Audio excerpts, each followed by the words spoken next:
All right, folks, welcome to episode 26 of Ask Evelyn Live. I'm so excited that you guys could join us. And we've hit episode 26, which means that we have hit the 6-month mark. Thank you guys so much for hanging with us. It is fantastic to see you guys join in and logging on with us today. So, at Ask Evelyn here, we answer your questions about trash, compost, recycling, and other trashy topics. And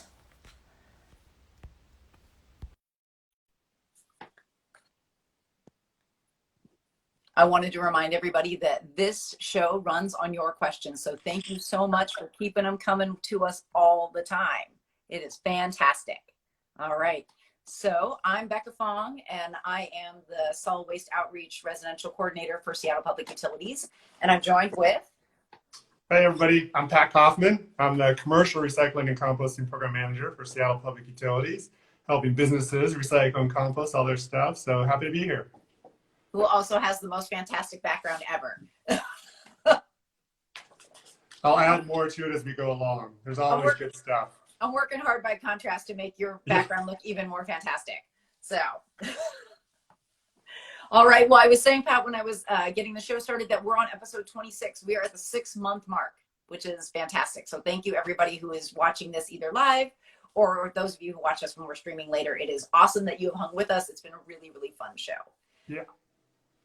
So so all September, we have been talking about recycling right. And so we've got 2 fantastic questions for you this week that have come in through the Ask Evelyn email box. And then after we answer our questions, as we do every week, we will go through our weekly waste challenge. So Pat, do you want to kick us off with question 1? I do. It's a long one, so hang with me here. Here we go. It's a good one. Okay. So it's from Sharon, and through the Ask Evelyn inbox. She writes, I've been a long-time studier of the recycling yard waste garbage guides put out each year. I wanted to know if the newer rigid plastic 6-pack carriers can be recycled. I've heard they are recyclable because they are hard plastic. I've also assumed any tubs, food containers, bottle-shaped plastic could be recycled in our curbside cart as well.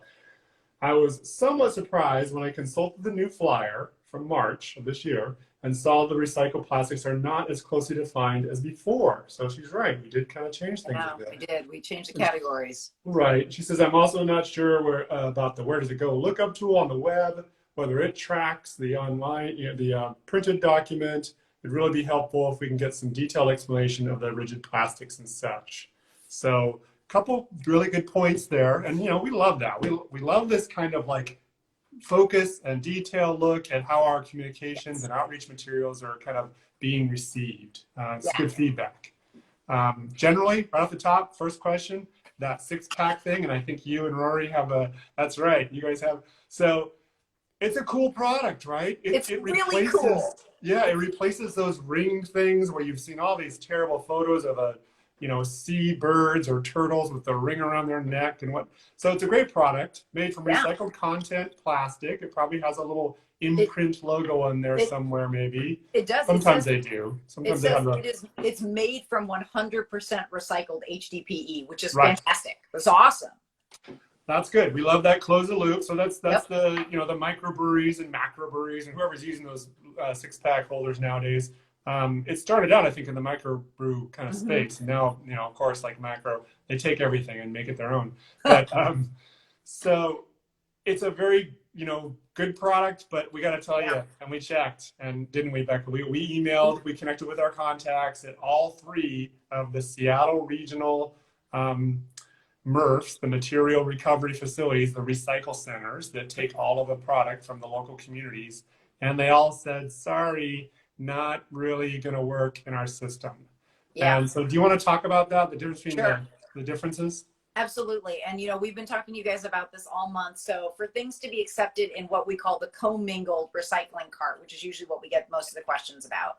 And there is a difference because we can accept things things can be recycled that don't go in the cart. You just have to take them to another place to be recycled. Right. But for the commingled cart, it's 2 issues that we've been talking about a lot, and it's sortation. So the way that the material is actually sorted as it goes through the machinery at the MRF, and then having a viable end market where once this does get sorted into another bale, that it can actually be sold to somebody who can use it and turn it into a new product. Exactly. And so when we talked to all three MRFs, or all three collection haulers who checked in with their MRF operators, they said this one, while it is, it's HDPE, which has got really strong markets, they cannot sort it. And Pat, you have talked a lot about 2D versus 3D. That's right. So, Yeah, just recently on a conference type call, a conference, that was on a call. It was also a conference call, but anyway, it was discussed that there are new technologies out there, ways of assessing materials that are 2D, that are flat like that, and are of a plastic. But right now, the mechanism that's in place for the Seattle area recycle centers is basically a machine that's intended to sort the flat, rigid cardboard from the mixed recyclables. So it's going to kick that flat item up into the cardboard stream. And if it doesn't go there, it's also that flat item is not the type of item that is going to get mechanically sorted as a plastic, because the plastic machines that do the mechanical sorting are really tuned in for bottles and tubs. They're for more 3D. Yeah, if it was like that, if that thing had memory, if they could make it so it actually was created this way, and they unfolded it to put it on the cans, and it went back to that, as it's emptied from the cans are released, then we'd be great, it wouldn't be a problem. But because it's so flat, I mean, those are just limitations.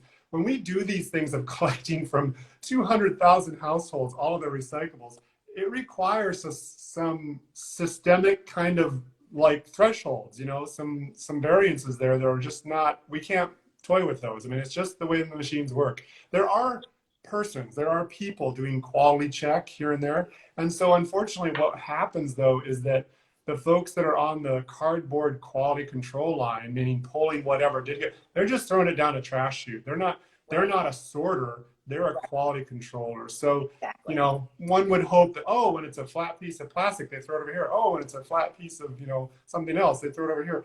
There's one chute next to them. They've just got to get stuff out of that cardboard conveyor belt that, so that when they bale the cardboard, it's a high quality commodity. It's all cardboard. Top value. You're not sending garbage, contaminants to the end market, to the pulper that's going to take the cardboard. So all those things together combine to an unfortunate message that, if our folks in the microbrew and brew pub kind of industry around town here that are brewing beer and canning beer and using those great 6-pack holders, they'll hear about it. They'll be bummed probably, but we just don't have the flexibility to do that. So I'm not really sure what the next step would be for a proactive person like Sharon, who's taking this time and writing these questions and such, but maybe accumulating a few of them and then taking them back to the brew pub that is your favorite pub. I mean, they're a reusable item, I don't think. Maybe I'm mistaken. No, they're totally reusable. You can snap a can right back in there. Yep, you just snap something right in there. I mean, these are a really great product, and I think collecting them all en masse is a great idea. Unfortunately, the sortation limitations for our commingled recycling, this item's just not going to be accepted. It's just too flat. It's just going to get sorted with the paper like you were just talking about. It's not an option. But Sharon, I think that going back, collecting a whole bunch of them, talking with, where they came from. This one came from, I think, Washington Cider. So they're a local company that uses them. It's a great product. We're sort of shooting from the hip here too. We haven't talked to any of these brew pubs. We haven't talked to, we don't know if they want them back. We don't know if there's sort of any FDA or not FDA, but sort of like, procedural concerns like taking back product and reusing it. I don't know. I'm not really sure. It's obviously not touching the product, but it is, a reuse. So you'll want to chat with your local brew pub and see if they're happy to take them back or not. So that's just, our goal, our job is to talk about through Ask Evelyn, what works in your blue cart and your green cart. This one, unfortunately, doesn't work in the blue cart. And we, as you can tell from our enthusiasm or interest in this topic, we are going to be talking about this here and there out and about to try and figure out what's the best option so that our Where Does It Go website can be updated with a nice referral, with a mention of like, hey, no, can't go to the blue cart, but here's an option, so we'll look into it. I wanted to tell you guys, so I'm looking at this, it's probably impossible to see, but This is made by a company called pactechopi.com, and I'm going to check these guys out. I hadn't really thought about this earlier, but I bet that this company's making it out of recycled HDPE. They're probably interested in how this can get taken back into the system. That we talk about that a lot on this show as well, is that there's limitations, but there's also possibilities. I bet a company like this who is investing in this technology and this kind of product would be interested to hear this is not really working. And every MRF is tooled up a little bit differently, but a lot of them do have this kind of 2D versus 3D limitation. Yes. That I would imagine that lots of other places in the nation are not going to be able to accept this. Yeah. So I think there was one more point. So Sharon, this is a fantastic question. There's a lot in here. And you mentioned the Where Does It Go tool. And that is a tool that both Pat and I and a team of other folks work really hard on to keep updated. There are hundreds and hundreds of entries and items in there. And we, new things are coming on the market all the time. We've talked a lot about those, like food packaging, mail packaging, e-commerce packaging. As you find different things that you're not finding in the tool, or you've had mixed messages, please drop us a note. We'd love to hear from you. Yep. We want to make sure that that tool is as current as possible, but it is impossible to keep up on hundreds and hundreds of entries. So keep them coming. And the Where Does It Go tool is your best resource. That's right. The flyer also is kind of intentionally spare. We tried to pare down the categories. So you could really think about in a broader term. You see those great examples that Pat's got there. We've got tubs, bottles, jugs, three-dimensional hard plastic containers that are accepted larger than 3 inches. So we really encourage you to kind of look at those guides, kind of use those categories as your overarching guidelines for what goes into your carts. Check out the Where Does It Go tool. And then, when in doubt, think about 2-dimensional versus 3-dimensional. So 2-dimensional is always, we're trying to get paper and cardboard. 3-dimensional, we're trying to get everything else. Yeah, and it's larger too. I mean, a smaller 2-dimensional thing, the MRFs are sorting. They are able to sort smaller, like not 2-dimensional, but like things that appear less 2-dimensional when they're smaller. So the fact that it's larger, it's so that's flat. what kind of kicks it with the cardboard. So and we'll come back to this. On a future show, if we get more information, we'll certainly come back and update it, and we'll push it out through other messaging avenues as well as time allows. Absolutely. So question 2 also came to us from the Ask Evelyn inbox. That's right. And it actually is kind of, a play on this same theme. So this one came to us from Jackie, and Jackie said, "Hello there. Since toilet tissue rolls are on the smaller side, would it be safe to assume that they're not getting recycled? Thanks." So this was a really great question to add. We got them both this week. So Sharon, Jackie, thank you guys. You teed it up perfectly for us. So this is smaller, and it is 3-dimensional is one thing. Right. So that's important. But some people would be like, hey, Becca, Pat, if it gets flattened, then how is that different? Right? So that's a valid concern. Yeah. And I think that Jackie's probably considering that. And Pat, you talk a lot about so we talk about sortation and markets. So this is clearly a sortation issue. So the way that paper is sorted, that we just talked a lot about, is very different than how plastic is sorted. So small pieces of paper, they actually kind of maintain. So the cardboard gets kicked out, this is big enough that the machinery will think it's a piece of cardboard.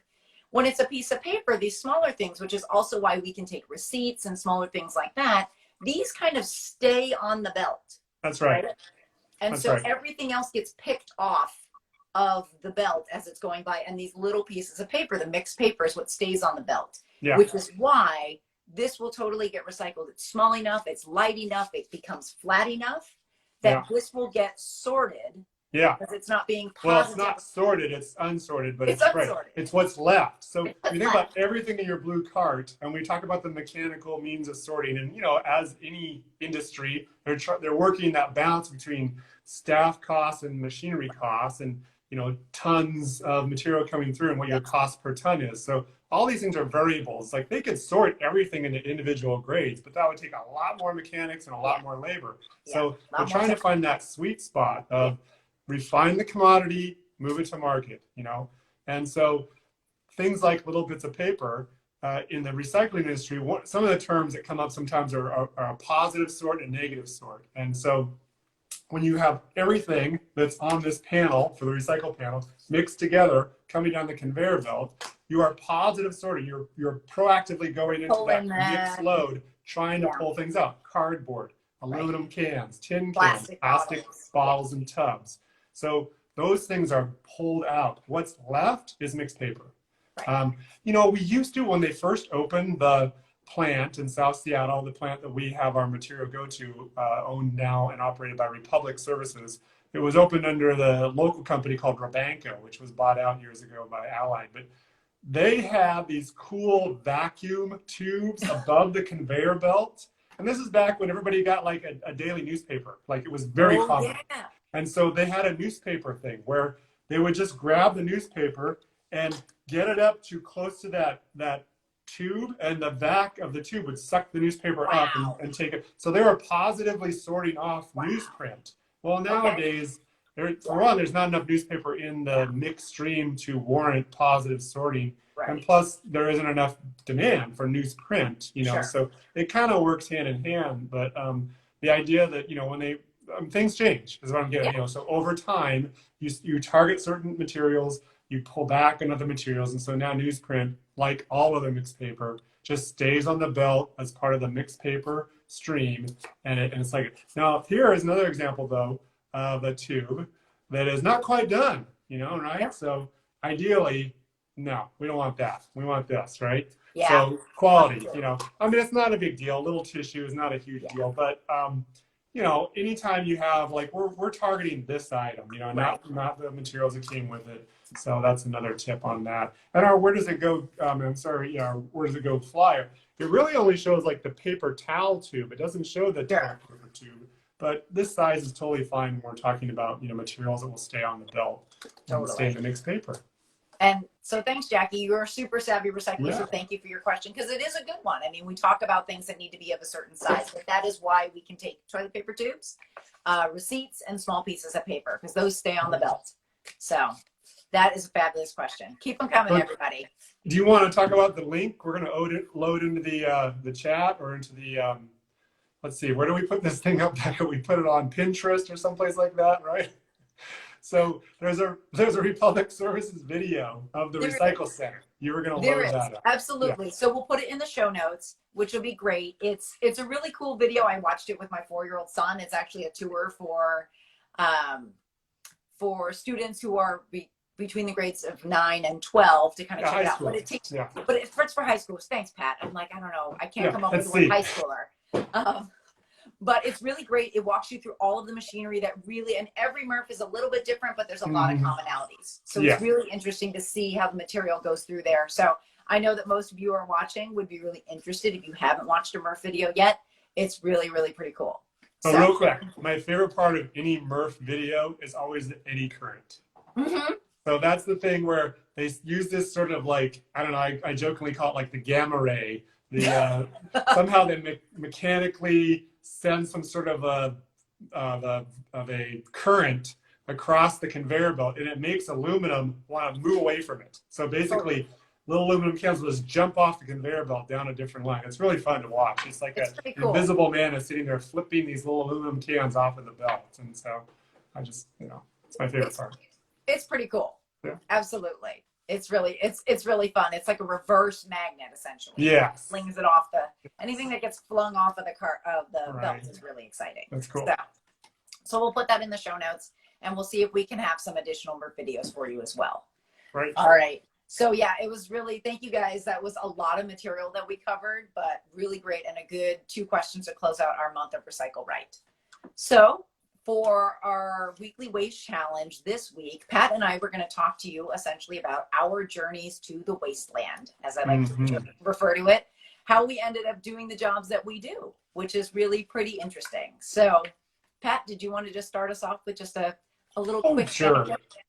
So the short story, and this is kind of like, this is your life or something. But, I know. That's kind of a throwback. But anyway, is that, I started in the maintenance and operations, facility operations space. I was a laborer at Seattle Center, Department of the City of Seattle. And through working on the grounds crew, you know, we were in charge of all the waste. collected all the litter cans, serviced all the buildings and their dumpsters. And, we would do this thing called cardboard recycling. It was novel almost. It was 1990. So, Yeah. and then when we did the litter can route, we had this little grabber tool that we would pick out the aluminum cans from the litter cans and throw them into a different bin in the back of the scooter. And that was our coffee fund at the shop, Oh, so nice. we kept ourselves caffeinated. So all of that is where the beginnings were. I mean, that's how I entered into the world of recycling. Other than just being a recycler at home as a college kid, living in North Seattle when they rolled out the curbside program in '88. I was living in a house with a bunch of guys, and I checked off duplex on the postcards so we get double the bins, for cans and bottles. So, but anyway, so humble beginnings, very simple beginnings of little baby steps into the recycle world. But it just turned into a job for me. It just turned into a focus. It was a Seattle Center had the Sonics back then. We had the T-Birds and all the other Nice. arts community was there. And every facility had a different waste stream and a different need. And then we had the festivals. And so, yeah, this is where you want to pull me back because I just go on and on about it. So my beginnings were at Seattle Center on the grounds crew, working recycling and collecting it, being a collector of recyclables. That was my beginnings. I guess really quickly, even though this is going a little long, but I think it's, it's a really great space. Is like, why do you keep doing this work? Oh, well, now I see the whole spectrum of it. It's like it's a space where you can jump in and make a difference and do things and help people reduce their waste. I mean, it's not it's not rocket science. It's pretty basic stuff. There's 3 bins, and what goes in them? How do you get people to do it? I mean, those are the things we do. So it's just every day is a new customer. Every year we do a new scope of work and find push ourselves, step into new space and kind of work with new customers. And so on the commercial side, it's just never ending. There's always great people to work with, and we're working for the good outcomes. So yeah. Awesome. Thanks, Pat. I know you and I can talk about this forever. I know. So what about you? How did you get your start in the garbage land? Man, I know. Welcome to the wasteland. So yeah. I think for me, I am a person who's always been really curious just about things around me. So I grew up in a really big city. I grew up in San Francisco. And so there was everything from, I would be riding the Muni bus and, with the trolley cables, they'd come off and the driver would get out and hook them back up. I'm like, oh my gosh, I had no idea that that's how the bus worked. Nice. To walking through the alleys in Chinatown when I was a kid and seeing all the dumpsters and seeing kind of the back end of how businesses worked that my neighbors ran was always really fascinating to me. And so just that curiosity of kind of making the invisible visible was always fascinating. Mm-hmm. And so, as I kind of went through my journey, I too worked for the city of Seattle. I worked for Parks and Recreation as a gardener. And so I always used to joke that we were all about trash and grass. I've mowed a lot of grass in my days, and I picked up a lot of trash. And I think that it's just really interesting to see that it's a commonality, right? Like the things that we use and the things we throw away are something that everybody interacts with every day, all the time. And it's a super dynamic choice, right? You get to choose what you buy. You get to choose what you do with that. And there's a lot of power in that. Yes. And I think what I love about the job that I do now and why I still do it is that it gives people in kind of a small way, not to make it a big thing, but I think it is kind of a big thing, is that it gives everybody a voice and an opportunity to do something different. Very similar to what you were saying, that, every day, like I get something like this, I'm like, what can I do about this? Like I can figure out where it goes. I can patronize a business that chooses to use something with recycled content. I get to share that information with you. I get to write to these folks and be like, hey, maybe I can help you make this better because you're trying to do the right thing. So I guess it's a little bit of that, making the invisible visible, which I think is really fun, which is, I bet, why all of you guys who are watching this now dyed in the wool waste nerds. That's right. Live in the wasteland with us, because you want to kind of, open the door a little bit and help people figure out what to do with things and make better choices. And the fact that you can do it all the time is awesome. Yeah. I mean, it's a proactive thing. It's what you can do to, reduce your footprint and, control or reduce your resource conservation and so on. So it's a great thing. I mean, it really touches everyone. It's so fun. We go do lunch and learns, or we used to more so before COVID, but it was more of a opportunity to do a presentation, show a few slides, and then you get the Q&A. Then you start hearing about the 6-pack holders and the toilet tubes, and then then it's all coming and going. And that's the funnest part. It's like everybody around the table, everybody in the whole room can relate, So I think I think the field is just so folks hear us clearly. If you're interested in it and you want to work in the field of recycling and composting, you just got to start talking to people about it and educate yourself. It's a field that is expanding all the time, and even in this time, when there's always waste. So there always will be. It's a good space to work. It's been great for me. Yeah, me too. And it's been great. It brings people together in ways that other things don't. It's super accessible. So, and this industry will continue to evolve in ways that we can't even imagine yet. So, any of you who are excited, we're excited to work with you and have you be part of this world and this industry and education and helping people find their way to make a difference. Yeah, so, that's right. And speaking of that, our waste challenge, we'll segue here. Our waste challenge into next week as we go into October is going to be a focus on composting, right? Yep, absolutely.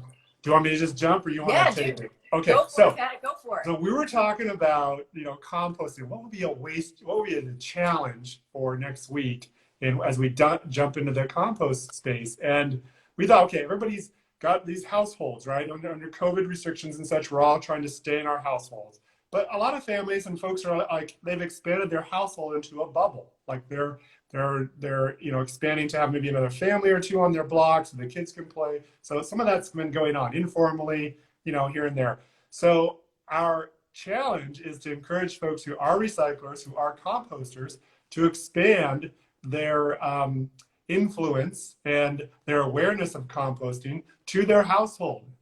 I live with 2 other people, and we all are really good recyclers and composters. But there's always opportunities to talk about, oh yeah, hey, this little item, not quite the right spot, or you want to clean it a little more about, okay. So first household, then bubble. So encouraging folks to, engage with their bubble mates and talk about contamination reduction and composting, and just different techniques and ways of going about composting.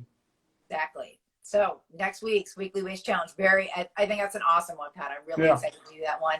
It's a good way to kind of flex your muscle. Like, how do you spread the word? How do you get more people on board to make sure we're all composting right? So we will work on that next week, and we will share our tips and tricks with you. And please send them our way as well, because we love to hear about them. Because it's not an exact science. So there's so many ways to do it, and we love to hear about all the things you guys have come up with. All right. Well, I had a great time today. This was fun. This is a really good conversation. All right. Thank you guys for another great episode of Ask Evelyn, and we will see you again next week on Wednesday at 11:30 with more trash talk. And with that, I'm Becca Fong, and remember, life's simpler with less stuff. And I'm Pat Kaufman. Remember, keep recycling right. All right. We'll see you next week. Take care. Okay. Take care. Bye.